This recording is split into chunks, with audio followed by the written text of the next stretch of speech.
Hello students, हम संदर्भ समूह को पढ़ रहे हैं। संदर्भ समूह पिछली कक्षा में हमने संदर्भ समूह क्या है देखा, संदर्भ समूह को समझा और संदर्भ समूह की परिभाषाएं देखी। आज हम देखेंगे संदर्भ समूह के आवश्यक तत्व या संदर्भ समूह के तत्व और प्रोफेसर आर के मार्टिन द्वारा जो संदर्भ समूह विश्लेषित किए गए हैं उन संदर्भ समूह को देखेंगे। प्रोफेसर आर के मार्टिन द्वारा विश्लेषित संदर्भ समूह के अंतर्गत तो हम चर्चा करते हैं संदर्भ समूह के तत्वों की। तो संदर्भ समूह के जो तत्व है वह है, सर्वप्रथम क्या होता है कि संदर्भ समूह की उत्पत्ति व्यक्ति की उच्च आकांक्षा के कारण हुई है। क्या हुई है? उत्पत्ति व्यक्ति की उच्च आकांक्षा। संदर्भ समूह की जो उत्पत्ति हुई है यह हमारी या व्यक्ति की, चाहे वो कोई भी हो, उसकी उच्च आकांक्षा या उच्च महत्वाकांक्षा के कारण हुई है। कौन सी आकांक्षा, कौन सी महत्वाकांक्षा? कि मैं जिस परिस्थिति में हूँ मैं उस परिस्थिति से ऊपर उठना चाहता हूँ। स्तरीकरण में मैं जिस स्थान पे हूँ उस स्थान से मैं ऊपर उठना चाहता हूँ। मेरी भी प्रतिष्ठा में वृद्धि हो जैसे दूसरे समूह की प्रतिष्ठा में वृद्धि है। भले मैं किसी अन्य समूह का हूँ जिसकी प्रतिष्ठा में उतनी वृद्धि नहीं है, परंतु दूसरा कोई समूह है जिसकी सदस्यता यदि मैं अर्जित कर लूँ या उस समूह की परिस्थिति जो है वह हमारे समूह से उच्च है, तो मैं क्या कर लेता हूँ कि उस समूह को अपना संदर्भ समूह मान लेता हूँ। और मेरे मन में आकांक्षा रहती है, महत्वाकांक्षा रहती है, लालसा रहती है, इच्छा रहती है। किस प्रकार की? कि मेरी भी समाज में स्थिति उस समूह के जैसी हो या उस व्यक्ति के जैसी हो। फिर उसके पश्चात एक से अधिक संदर्भ समूह एवं व्यक्ति। संदर्भ व्यक्ति हम कल की कक्षा में पढ़ेंगे। तो व्यक्ति क्या है, संदर्भ व्यक्ति, ये तो मैं बता देता हूँ आपको कि यदि किसी व्यक्ति का स्वभाव हमें अच्छा लगता है और समाज में उसे मान सम्मान प्रतिष्ठा मिलती है और हम चाहते हैं कि हमें भी वैसी मान सम्मान प्रतिष्ठा मिले, तो हम उस व्यक्ति के जो आचरण है उन्हें अपना लेते हैं और वैसा आचरण करने लग जाते हैं, तो वह व्यक्ति हमारे लिए संदर्भ व्यक्ति हो जाता है। तो संदर्भ समूह तो क्या है वो तो हमने देख लिया। तो एक से अधिक संदर्भ समूह और एक से अधिक संदर्भ व्यक्ति। आवश्यक नहीं है कि किसी एक व्यक्ति का एक ही संदर्भ व्यक्ति हो या एक ही संदर्भ समूह हो। हम कई समूहों को संदर्भ समूह मान सकते हैं, कई व्यक्तियों को संदर्भ व्यक्ति मान सकते हैं। हमारे आइडल एक ही होंगे ये अनिवार्य नहीं, कई हमारे आइडल हो सकते हैं, ठीक है। वैसे हमारे जो आइडियल ग्रुप्स है संदर्भ समूह ये एक ही होंगे ये अनिवार्य नहीं है, ये भी कई हो सकते हैं। फिर उसके पश्चात व्यक्ति के लिए आदर्श समूह। क्या है व्यक्ति के लिए आदर्श समूह? जो संदर्भ समूह है वह हमारे लिए क्या हो गए? आदर्श समूह। क्योंकि हम उनमें जो तत्व है या उनके जो आदर्श है उन आदर्शों को स्वयं में आत्मसात करना चाहते हैं, वैसा आचरण करना चाहते हैं, वैसा बनना चाहते हैं ताकि समाज में हमारी परिस्थिति ऊंची हो, हमें भी मान सम्मान और प्रतिष्ठा मिले। तो यह हमारे लिए क्या है? आदर्श समूह है। क्योंकि हमारे लिए आदर्श है तो ही हम उसके तत्वों को स्वीकार करेंगे ना। यदि कोई हमारे लिए आदर्श नहीं है तो हम उसके तत्वों को स्वीकार करेंगे क्या? नहीं। फिर उसके पश्चात सदस्यता समूह से उच्च परिस्थिति, ठीक है। हाँ, अब जो हमारा सदस्यता समूह है, सदस्यता समूह अर्थात हम जिस सदस्य समूह के सदस्य हैं उस समूह की क्या होती है? एक परिस्थिति होती है, ठीक है। और हमारे उस समूह की परिस्थिति अगर निम्न है और किसी दूसरे समूह की परिस्थिति हमसे ऊंची है, ठीक है, तो हम क्या करते हैं? उस ऊंचे समूह की परिस्थिति को देखकर उसे अपना आदर्श मानते हैं और उसके जैसी अपनी परिस्थिति चाहते हैं। इसलिए हम क्या करते हैं? किसी समूह को संदर्भ समूह बना लेते हैं अपना। तो क्या है? सदस्यता जो हमारा समूह है उसकी परिस्थिति निम्न है किस समूह से? हमारे संदर्भ समूह से। अर्थात हमारे सदस्यता समूह से ऊंची परिस्थिति हमारे संदर्भ समूह की। फिर उसके पश्चात संदर्भ समूह कैसा है? परिवर्तनशील है। जरूरी नहीं है कि एक जो समूह है आज हमारा संदर्भ समूह है तो कल भी वही रहेगा, आजीवन वही रहेगा। यदि हमने वैसी परिस्थिति हासिल कर ली, उसके जैसे बन गए, तो हम उससे भी आगे की कामना करेंगे ना। क्योंकि हमारी कभी भी इच्छा पूर्ति नहीं होती, हम और ऊंचा चाहते हैं और अच्छा चाहते हैं और सुधार चाहते हैं। तो क्या होगा कि उसके बाद हमारा दूसरा कोई समूह होगा उसको हम संदर्भ समूह मान लेंगे, फिर उसके बाद और कोई होगा। तो क्या होगा कि संदर्भ समूह परिवर्तनशील है, ठीक है। इनमें बदलाव होते रहता। आज कोई समूह मेरा संदर्भ समूह है तो कई दिनों बाद, कई वर्षों बाद, कई महीनों बाद दूसरा समूह मेरा संदर्भ समूह हो जाएगा। उसके कुछ समय बाद, कुछ वर्षों बाद, कुछ दिनों बाद, कुछ महीनों बाद दूसरा और संदर्भ समूह मेरा समूह हो जाएगा, ठीक है, मेरे लिए संदर्भ समूह हो जाएगा। फिर चयन व्यक्ति विशेष के दृष्टिकोण के आधार पर। तो जो संदर्भ समूह है इसका हम चयन क्या करते हैं, हमारा जो दृष्टिकोण है, हमारा जो नजरिया है, हमारे नजर में जो प्रतिष्ठा है दूसरे समूह की, दूसरे व्यक्ति की, ठीक है, वैसे क्या होता है कि उसी आधार पर हम हमारे लिए संदर्भ समूह या संदर्भ व्यक्ति का चयन करते हैं। हमारा जो दृष्टिकोण है, हमारे दृष्टिकोण में क्या है, किसी समूह की परिस्थिति कैसी है, ऊंची है, अच्छी है, हमसे परिस्थिति उनकी ऊंची है, ये हमारा दृष्टिकोण है, हमारा नजरिया है, हमारे नजरिए में उनकी परिस्थिति ऊंची है, इसलिए हम क्या कर लेते हैं, उस व्यक्ति या उस समूह को चयन कर लेते हैं। तो हम कह सकते हैं कि व्यक्ति विशेष के दृष्टिकोण के आधार पर, जैसे मेरा दृष्टिकोण है, मैं व्यक्ति विशेष हूँ, ठीक है, मैं एक विशेष व्यक्ति हूँ जो किसी दूसरे व्यक्ति को या दूसरे समूह को अपना संदर्भ समूह मान रहा हूँ, तो मेरा नजरिया है, मेरा दृष्टिकोण है, मुझे वो अच्छे लग रहे करके मैंने उन्हें अपना संदर्भ समूह माना। जरूरी नहीं है कि हर कोई उसे मानेगा, जिसे जो समूह अच्छा लगा, जो व्यक्ति अच्छा लगा, उसे वो अपना संदर्भ समूह या संदर्भ व्यक्ति मानेगा।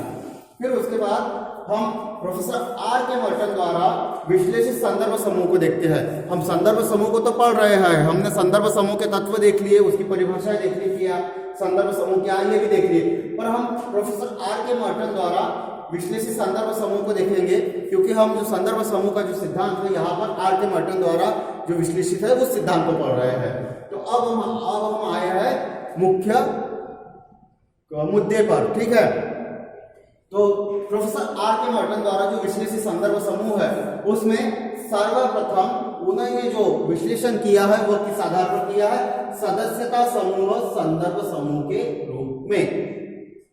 देखिए, सदस्यता समूह मतलब हम जिस समूह के सदस्य हैं वह समूह हमारे लिए संदर्भ समूह के रूप में। अब एक बात मन में ये आ रही होगी कि भाई हम अगर हमारे लिए हमारा समूह संदर्भ समूह होता तो हम दूसरे समूह को कुछ संदर्भ समूह मान लेते, परंतु हमारे समूह में कुछ अच्छी बातें होगी, उन अच्छी बातों को हम छोड़ेंगे क्या, बिल्कुल नहीं। हम उन अच्छी बातों को, अच्छे तत्वों को स्वीकार करेंगे। हमारे समूह के कुछ लोग होंगे, कुछ नागरिक होंगे, उनमें अच्छाइयाँ होंगी, वह अच्छाइयों को भी हम स्वीकार करेंगे। जरूरी नहीं है कि संदर्भ समूह हमसे दूसरा ही होगा, हमारा समूह भी हमारे लिए संदर्भ समूह हो सकता है, किनके अनुसार, प्रोफेसर आर के मर्टन के अनुसार, और दूसरा समूह तो हमारे लिए संदर्भ समूह है ये, ठीक है। तो व्यक्ति का जो सदस्यता समूह है, मतलब मैं जिस समूह का सदस्य हूं वह समूह भी मेरे लिए संदर्भ समूह होगा।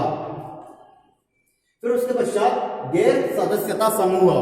गैर सदस्यता समूह, मैं जिस समूह का नहीं हूं तो वह समूह भी मेरे लिए सदस्यता समूह होगा। वह क्यों होगा मेरे लिए, क्योंकि मैं तो उसका सदस्य नहीं हूं। वह मेरे लिए इसलिए होगा सदस्यता गैर संदर्भ समूह क्योंकि उसके जो तत्व है वह मुझे अच्छे लगे, और उन तत्वों को यदि मैं स्वयं में आत्मसात कर लूं तो मेरी समाज में जो परिस्थिति है वो ऊंची हो जाएगी। इसलिए गैर सदस्यता समूह भी संदर्भ समूह होता है, और अधिकतर संदर्भ समूह गैर सदस्यता समूह ही होता है। फिर उसके पश्चात संदर्भ समूह या संदर्भ व्यक्ति का चुनाव। अब संदर्भ समूह हमारा क्या होना चाहिए या हमारे लिए संदर्भ व्यक्ति कौन होना चाहिए, इसका चुनाव हम पे निर्भर है। हमें जो समूह अच्छा लगा, जिसके तत्व अच्छे लगे, हम उसे अपना संदर्भ समूह मान लेंगे। जिस व्यक्ति के हमें आचरण व्यवहार अच्छा लगा, हम उस व्यक्ति को क्या कर लेंगे, अपने लिए संदर्भ व्यक्ति मान लेंगे। फिर उसके पश्चात दूसरे विशिष्ट, यहाँ पर दूसरे विशिष्ट थोड़ा कंफ्यूजन जैसा लगेगा, पर दूसरे विशिष्ट क्या है, दूसरे से तो समझ में आ गया कि कोई दूसरा, पर विशिष्ट क्या है, किसी दूसरे व्यक्ति में या दूसरे समूह में जो विशेषताएं होती है वह विशेषताएं दूसरे विशिष्ट कहलाते हैं। किसी में कुछ अलग विशेषता है, हम वैसा बनना चाहते हैं, वो विशेषता अपने में लाना चाहते हैं, तो हमारे लिए वो क्या हो जाएगी, दूसरे विशिष्ट। किसी दूसरे समूह की विशेषता या किसी दूसरे समूह की कोई स्पेशल, कोई विशेष, अति स्पेशल, मोस्ट स्पेशल, ठीक है, वह बातें, वह तत्व, मोस्ट क्या कहते हैं भाई, अति विशेष, ठीक है, तो वह तत्व हमारे लिए दूसरे विशिष्ट हो जाएंगे, मोस्ट स्पेशल। फिर उसके पश्चात सकारात्मक एवं नकारात्मक संदर्भ समूह। हाँ, ये बात है कि कोई भी संदर्भ समूह दो प्रकार से होता है, पहला सकारात्मक और दूसरा नकारात्मक। सकारात्मक कौन सा, जिसके तत्वों को हम स्वयं में आत्मसात करना चाहते हैं। वैसे ही व्यक्ति भी कि सकारात्मक व्यक्ति हमारे लिए वह व्यक्ति के तत्वों को हम या उसके आचरण को अपने में आत्मसात करेंगे जो हमारे लिए सकारात्मक हो, जो अच्छा व्यवहार करता हो, जिनमें अच्छे तत्व हो, उन्हें हम बुराइयों को अपने में आत्मसात करना चाहेंगे क्या? नहीं। जिसमें बुराइयां है, जिस समूह में बुराइयां है, जिस व्यक्ति में बुराइयां है, तो हम उन बुराइयों से, उन नेगेटिविटी से, उन नकारात्मकता से हम क्या करना चाहेंगे? दूरी बना के रखना चाहेंगे, उनसे दूर रहना चाहेंगे। तो ऐसे व्यक्ति या समूह हमारे लिए क्या हो जाएंगे? नकारात्मक संदर्भ समूह। जिनमें बुराइयां है वह, और जिनमें बुराइयां है जिनको हम अपनाना नहीं चाहते, जिनकी बुराइयों को, वह हमारे लिए नकारात्मक संदर्भ समूह या नकारात्मक संदर्भ व्यक्ति हो जाएंगे। और जिनमें अच्छाइयां है, जिन अच्छाइयों को हम अपनाना चाहते हैं, वह हमारे लिए सकारात्मक संदर्भ समूह या सकारात्मक संदर्भ व्यक्ति हो जाएंगे। व्यक्ति से अपनाना चाहते हैं तो व्यक्ति, किसी समूह से अपनाना चाहते हैं तो समूह। अब उसके पश्चात बहुल समूह। बहुल समूह, इसके दो भाग बताए हैं प्रोफेसर आर के मर्टन ने। उसमें परस्पर विरोधी और निरंतर संपर्क वाले। परस्पर विरोधी, जैसे हम किसी समूह का अपना संदर्भ समूह बनाना चाहते हैं, पर हमारा क्या है भाई, उसके साथ उतना तालमेल नहीं है, तो हम वहां पे क्या देखेंगे? हमारी स्थितियां देखेंगे। हमसे, हमारी स्थितियों से या हमारे हालत से, हमारी कंडीशन से किस संदर्भ, किस समूह की स्थितियां मैच हो रही है, समान हो रही है, हम उसे स्वीकार कर लेंगे, उसे अपना संदर्भ समूह समझ लेंगे, जिसकी थोड़ी बहुत कंडीशन हमारी कंडीशन से सेम है। ठीक है, वह हमारे लिए हो जाएगा परस्पर विरोधी संदर्भ समूह। और निरंतर संपर्क वाले संदर्भ समूह। निरंतर संपर्क वाले, जैसे हम स्टूडेंट हैं तो हमारे मित्र कई जाति धर्म संप्रदाय के होंगे। ठीक है, हम किसी स्कूल कॉलेज के स्टूडेंट है, वहाँ के हमारे टीचर वो भी कई दूसरे जाति धर्म संप्रदाय के होंगे, तो हम उनके परस्पर क्या है? संपर्क में, प्रत्यक्ष संपर्क में है। बिल्कुल, उनका भी हमारे साथ संपर्क है, हमारा भी उनके साथ संपर्क है, तो उनकी अच्छाइयों को हम क्या करेंगे? स्वयं में आत्मसात कर लेंगे। तो ये क्या कहलाता है? निरंतर संपर्क वाले व्यक्ति या निरंतर संपर्क वाले संदर्भ समूह। ठीक है, फिर उसके पश्चात समरूपता और असमानता।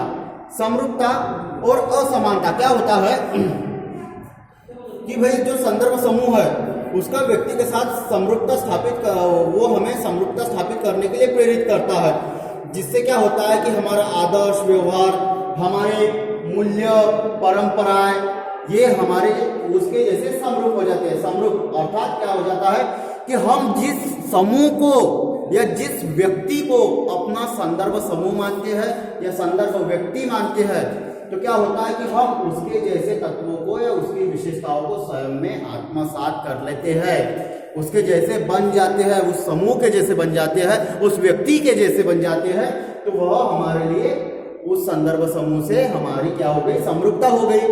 उस संदर्भ व्यक्ति से हमारी समरूपता हो गई, क्योंकि हम उसके जैसे बन गए ना, हमने उनकी अच्छाइयों को स्वयं में आत्मसात कर लिया। परंतु असमानता क्या है? अब हमने किसी के तत्वों को स्वयं में क्या कर लिया? आत्मसात कर लिया है। तो यहाँ पे एक चीज ये भी हो सकती है या ये भी होगी कि हमने हमारे अंदर जो बुराइयां थी उन बुराइयों को त्याग दिया या छोड़ दिया। तो असमानता, हमारे समूह में, हम जिस समूह के हैं उस समूह में जो बुराइयां थी उन बुराइयों को मानना या उन बुराइयों को हमने त्याग दिया, तो क्या हो जाएगी? हमारे सदस्यता समूह के साथ असमानता हो जाएगी कि हम हमारे सदस्यता समूह से भिन्न हो गए। ठीक है, समरूपता किसके साथ होगी? हम किसके जैसे बनेंगे? हमारे संदर्भ व्यक्ति और संदर्भ समूह जैसे। असमानता मतलब हम में से जो गलत था वो गलत तत्वों को हमने छोड़ दिया। तो हम कौन से गलत तत्वों को छोड़ा? हमने हमारे व्यवहार के, कि हमारे जो संप्रदाय में थे, हमारे जाति धर्म में थे, हमारे जो समूह में, जिस समूह के हम हैं उस समूह के हमने बुराइयों को छोड़ दिया। ठीक है, तो हमारे लिए क्या हो जाएगी? वो हमारे सदस्यता समूह से असमानता हो जाएगी। मान लेते कि कुप्रथाएं हैं, उन कुप्रथाओं को हमने संदर्भ समूह से क्या कर लिया? समरूप हो गए और उन हमारे सदस्यता समूह की कुप्रथाएं को छोड़ दिया। तो इसलिए क्या हो गए? हम हमारे सदस्यता समूह से या हम अपने समूह से क्या हो गए? असमानता लिए हुए। हम अपने समूह से क्या हो गए? असमान हो गए, इसलिए कहेंगे असमानता। सदस्यता समूह मतलब वह समूह जिसके हम सदस्य हैं, मतलब हमारा ही समूह। ठीक है, फिर उसके पश्चात संदर्भ समूह के प्रकार्यात्मक पक्ष। प्रकार्यात्मक मतलब अच्छे पक्ष। ठीक है, तो संदर्भ समूह हमने किसी समूह को मान लिया, तो हमारे अब उस संदर्भ समूह को मानने के पश्चात हमारे अंदर क्या प्रकार्यात्मक परिवर्तन हुआ, क्या प्रकार्यात्मक पक्ष है उस संदर्भ समूह के। हमारे आचरण, व्यवहार, क्रियाकलाप, रहन सहन, किसी दूसरे व्यक्ति के साथ व्यवहार जिसे हम अंतक्रिया करते हैं, उनमें क्या हुआ, परिवर्तन हुआ। और परिवर्तन कैसा हुआ, सकारात्मक हुआ कि नकारात्मक? सकारात्मक, क्योंकि हम अधिकतर सकारात्मक व्यक्ति को ही अपना संदर्भ व्यक्ति मानते हैं, किसी सकारात्मक समूह को ही अपना संदर्भ समूह मानते हैं। हाँ, ये बात अलग है कि कोई नकारात्मक व्यक्ति को भी मानता होगा तो उनके लिए वो नकारात्मक हो जाएगा, परंतु हम संदर्भ समूह को अधिकतर किस संदर्भ में देखेंगे, सकारात्मकता के संदर्भ में ही देखेंगे, क्योंकि हमें समाज शास्त्र के विद्यार्थी है तो हमें समाज में व्यवस्था बनानी है, सकारात्मकता लानी है, नकारात्मकता को समाप्त करना है। ठीक है, तो संदर्भ समूह क्या करते हैं, व्यक्ति के प्रकार्यात्मक पक्ष को जागृत करते हैं, हमें अच्छी बातों को जिंदा करते हैं, हमें अच्छे तत्वों को समाहित करते हैं, हमें अच्छे तत्वों से प्रेरित करते हैं, हमें अच्छा व्यवहार करने के लिए प्रेरित करते हैं, और हम अच्छे तत्वों को एक्सेप्ट करते हैं, अच्छे तत्वों को स्वीकार करते हैं और अच्छा व्यवहार करते हैं। तो ये है हमारा प्रोफेसर R.K. मर्टन द्वारा विश्लेषित संदर्भ समूह। अब हम इसके आगे संदर्भ व्यक्ति पढ़ेंगे।